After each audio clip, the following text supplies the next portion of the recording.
Sigurado po kayo sa pagkakatanda ninyo na nandoon sa litratong na naka-file, na i-file ninyo sa PIDEA ang mukha ni Maricel Soriano at ni Bongbong Marcos? Opo, nandun po. Nandoon. Nandun. So doon po sa picture na yon, meron silang sinisinghot na white pouch. Opo. Naku, matindi yan. PIDEA agent na mismo ang nagsasabi na doon sa report nga, andon ang picture ni Maricel Soriano at ni Junior di umano.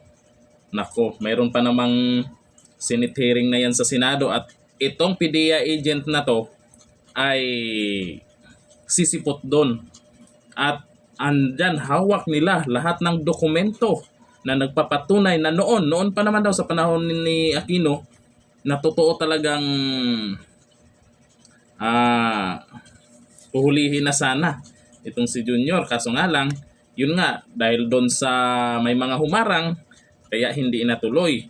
Ito, nagpapatunay itong PIDEA agent na totoo yung mga sinabi lalo ni dating Pangulong Duterte, na totoo nga na nasa PIDEA yung pangalan ni Junior.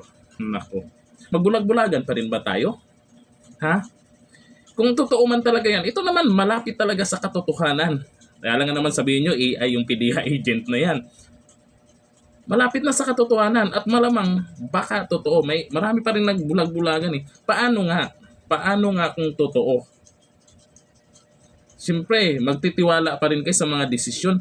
Okay lang magkaroon ng gera yung Pilipinas dahil sa desisyon. Yan. Nako. Ang dami pa rin hindi naniniwala eh. Sige. Ayun yung maniwala. Kayo din. Panoorin nyo na lang sa Senate hearing. Nagkaroon na ng Senate hearing. Sa Senado na yan. Oo, sa Senado na yan. Kahihiyan ito sa Pilipinas. Daming nabudol. Oo, sa totoo lang. May mga nagsabi pa sa akin, may nag-PM pa sa akin. Grabe, todo ano kayo? Todo promote kayo sa unit team noon. Noon yun, may unit team. Kaya nga maraming nabudol, di ba? Siyempre, karamihan ng mga sumuporta kay VP Sara, sinuportahan din yan. Kasi unit team nga. Unit team. Pagkatapos, anyari. Susuportahan pa rin ba natin? Pipilitin pa rin ba natin na may unit team? Wala na ngang unit team. Yung mga nagsasabing, ay, balimbing ka. Dati unit team ka, ngayon hindi. Asan ang unit team? Wala na ngang unit team eh. Ito yung unit team yung sa PIDEA. Tsaka yung Aristo yung sana na. Ayan, mayroon silang unit team dyan. Ako, abangan natin yan. Ngayong linggong to ay magkakaroon na ng Senate hearing dyan sa Senado ni Senador Bato de la Rosa tungkol sa pulburon issue na yan. Kayo na balang musga kung totoo yan o hindi. Or pinapayagan nyo ba na okay lang na may mga pulburon tayong namumuno? Pulburon na yan. Kinabukasan ng kabataan ang kawawa dyan. Kayo din.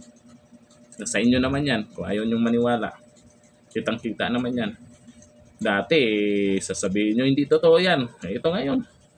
Ano masasabi nyo po dyan? Hanggang dito natin. Bye-bye.